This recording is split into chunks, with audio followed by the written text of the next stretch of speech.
Allipuntza Mashikuna, buenos días a todos. Vamos a comenzar en este audiovisual con el tema la transmisión de la lengua en la educación. Como ustedes pueden ver en la pantalla, ustedes han hecho ya un ejercicio de activación de los conocimientos previos y ahora vamos a comenzar con el desarrollo de los contenidos. De los 4 contenidos que tiene este tema de la transmisión de la lengua en la educación, hoy vamos a ver la educación y los modelos lingüísticos. En esta unidad vamos a reflexionar sobre las características generales que tiene la escuela que necesitamos nosotros para el proceso de revitalización de nuestra lengua, de nuestra cultura y de nuestra identidad. En primer lugar, observaremos cuáles son los modelos lingüísticos en las escuelas segregacionistas, los que no buscan la enseñanza de las lenguas originarias. En segundo lugar, analizaremos las características que deben de tener las escuelas que lideren los procesos de revitalización lingüística. En tercer lugar, comentaremos las condiciones generales de las escuelas que nosotros queremos construir. Y finalmente reflexionaremos sobre la realidad de la escuela en nuestras comunidades, las realidades que vivimos en nuestras comunidades. Comenzaremos con los modelos lingüísticos de las escuelas segregacionistas. Debemos de reflexionar un poco cómo nos educaron a nosotros, en qué escuelas, tipo de escuelas hemos sido educados nosotros. Al menos yo, me imagino que gran parte de ustedes, y seguro que todos sus padres y sus madres, por lo menos, hemos sido educados en unas escuelas que tenían por objetivo castellanizarnos. Es decir, crear personas monolingües que rechazásemos nuestras lenguas y culturas originarias, que las considerásemos desprestigiadas, no aptas para una integración en la sociedad moderna en la que se suponía que debíamos de vivir. Incluso es más, muchas veces las escuelas en las que hemos sido educados nosotros eran segregacionistas y nos marginaban a quienes hablábamos la lengua originaria y se burlaban incluso de nosotros. Y para todo ello, estas escuelas usaban una metodología autoritaria punitiva e ideologizadora. Así nos educaron, por lo menos a mí me educaron así, incluso trataron de incrustarme una ideología, en mi caso, fascista. Imagino que algo parecido les ha sucedido a ustedes, o por lo menos a muchos de sus padres y madres. Y en parte, además, hubo un momento en que llegaron hasta a convencernos, ¿no? Y en que incluso rechazábamos ser indígenas o identificarnos con nuestra cultura y lengua originarias. La verdad es que luego, por lo menos los que estamos aquí, hemos despertado y hemos reaccionado ante esa escuela autoritaria y antioriginaria en la que hemos sido educados. El objetivo de estas escuelas era crear personas monolingües de acuerdo con la ideología autoritaria de un Estado. Pero dentro de los modelos segregacionistas hay de distintos tipos. Hay unos segregacionistas como muy radicales, que es el ejemplo que yo he dado anteriormente, y otros hay que son un poco más, vamos a decir, suaves, ¿no?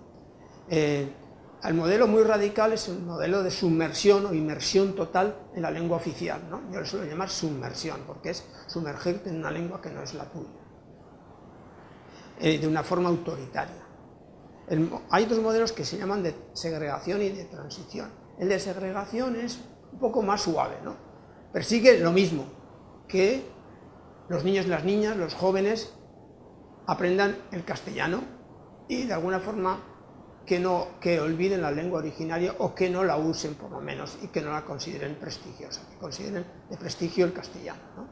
Para ello están dispuestos a dejar para la lengua originaria pues un espacio de 2 o 3 horas o 4, incluso 4 a la semana. Pero el 90% de la enseñanza o el 95% de la enseñanza se hace en la lengua oficial del Estado. Generalmente, además, esas 3 o 4 horas a la semana suelen ser como muy decorativas y no suelen contar con muchos apoyos pedagógicos. El otro modelo, este modelo evidentemente es un poco más suave que el anterior, ¿no? Y hay otro modelo todavía un poco más suave, que es el de transición. Y este suele tener lugar en comunidades donde los niños y las niñas hablan la lengua originaria de una forma natural.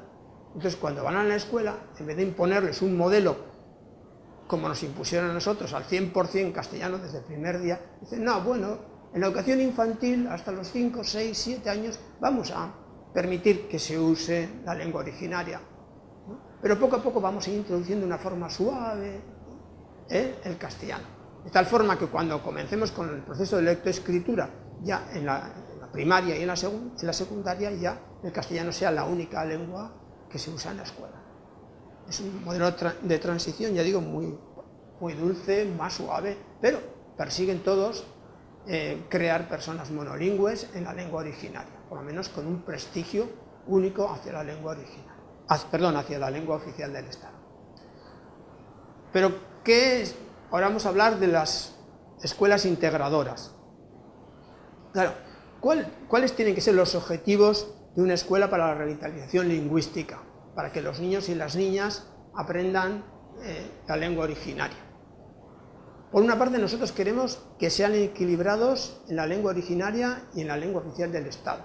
Como he dicho antes, equilibrados quiere decir que tengan una competencia oral y una competencia escrita en ambas lenguas. Que consideren a su lengua originaria como una lengua de prestigio, ¿eh? Que se sientan identificados con la lengua y la cultura originarias, que la utilicen y la transmitan en un futuro a sus hijos. Y también queremos que sean personas creativas, cooperativas, solidarias y responsables. Y para ello, ¿qué es lo que necesitamos? Un modelo pedagógico renovador, transformador. No nos sirven los modelos clásicos ni sus pedagogías. Ya hablaremos de cuáles son las características de los modelos renovadores que en una unidad que vendrá, que continuará esta.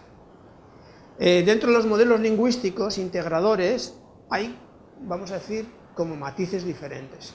Yo voy a dar, de un modo general, voy a hablar de tres. El de mantenimiento, el de inmersión parcial y inmersión total. El de mantenimiento quiere decir, bueno, el de mantenimiento se puede usar en una comunidad en que, de una forma natural, los niños y las niñas usen la lengua originaria pues, en su quehacer diario, en sus juegos, en su familia, en sus juegos diarios y en la comunidad, ¿no? En este caso, los niños cuando llegan a la escuela, pues la escuela lo que pretende es mantener y prestigiar la lengua originaria, pero también pretende introducir la lengua oficial del Estado para que los niños tengan un conocimiento oral y escrito en ambas. Los modelos de inmersión se aplican en las situaciones en que muchos de los niños y las niñas desconocen la lengua originaria porque sus padres no la han podido transmitir, porque la desconocen. Entonces lo que se hace es un programa de inmersión en la lengua originaria para enseñarles en la inicial, es decir, en la enseñanza inicial, antes del proceso de lectoescritura, es decir, con 3, con 4, con 5 años, para que aprendan de forma oral la lengua originaria. Para ellos es una inmersión total, pero no rechazando la lengua que ellos traen, que es el castellano o la lengua oficial del Estado, sino que impulsando la lengua propia, con una metodología propia, para que una vez que lleguen a primaria y se enfrenten a procesos de lectoescritura tengan un conocimiento oral de la lengua originaria y pueden hacer el proceso de lectoescritura en la lengua originaria. La diferencia generalmente entre los procesos de inmersión total o parcial suele ser a partir del proceso de lectoescritura. Una vez de que los niños hayan realizado el proceso de lectoescritura en la lengua originaria, en la inmersión total, vamos a decir, va a ser la lengua originaria, la lengua vehicular de la enseñanza, en primaria y en secundaria, y la lengua oficial del Estado pues, va a remitir a ser una asignatura de 4 horas a la semana. Mientras que en la inmersión parcial, la lengua oficial del Estado pues, cumplirá o bien el 30, el 40 o el 50% de las asignaturas o de las materias de la escuela. Pero en ambos casos, de la inmersión total y la inmersión parcial, se persigue crear individuos, como he dicho antes, bilingües equilibrados en ambas lenguas y con prestigio hacia la lengua originaria. ¿Cuáles son las condiciones para desarrollar una escuela de inmersión de este tipo? Por una parte necesitamos un modelo lingüístico y por otra parte una pedagogía renovadora y transformadora, ¿no? Y esto implica trabajar a diferentes niveles. Por una parte hay que concientizar a los padres, a las madres y a la sociedad. ¿Para qué? Para que los niños y las niñas vayan a un proceso de inmersión total en la lengua originaria muy tempranamente, con 2, 3 o 4 años como muy tarde. ¿Por qué? Porque es cuando más pronto y mejor van a poder aprender la lengua originaria de forma oral. Y no tiene que ser un sistema obligatorio, sino un sistema voluntario en el que los padres estén concientizados y sean, por lo tanto, un apoyo firme al proceso de educación de sus hijos en ese modelo de inmersión.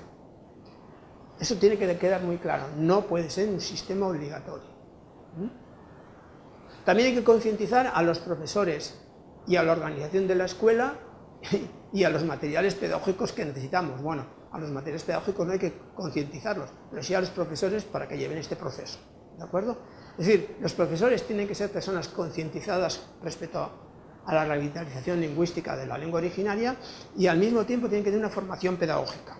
Y tiene que ser una formación continua la que se realice en este aspecto. ¿Por qué? Porque las escuelas de inmersión van a ir creciendo año tras año y si el primer año hay un grupo de niños de 4 años, el siguiente va a haber un grupo de 4, otro de 5, al siguiente uno de 4, otro de 5 y otro de 6 y cada año vamos a necesitar más profesionales que puedan atender a estos niños con esta pedagogía renovadora, ¿no? Y tiene que haber una colaboración total de los padres y los profesores y del sector social que les apoya.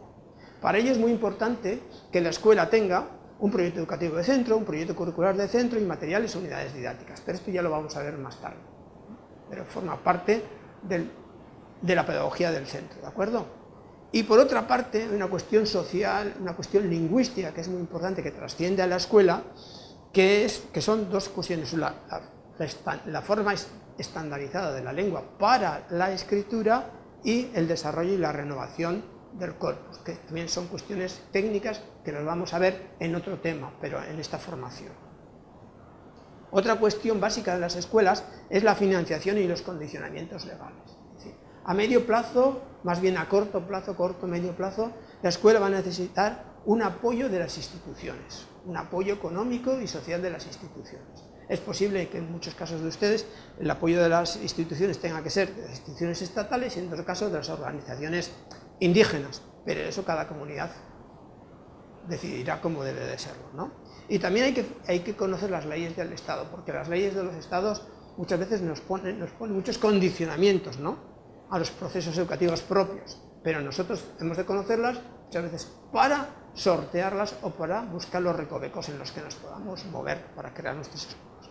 Y muy claro que estos centros tienen que ser al principio centros pilotos, no puede generalizarse un programa de inmersión desde el primer año al 100% de la población sin antes haberlo desarrollado como centro piloto, donde se haya experimentado y donde hayamos avanzado en la construcción del sistema pedagógico.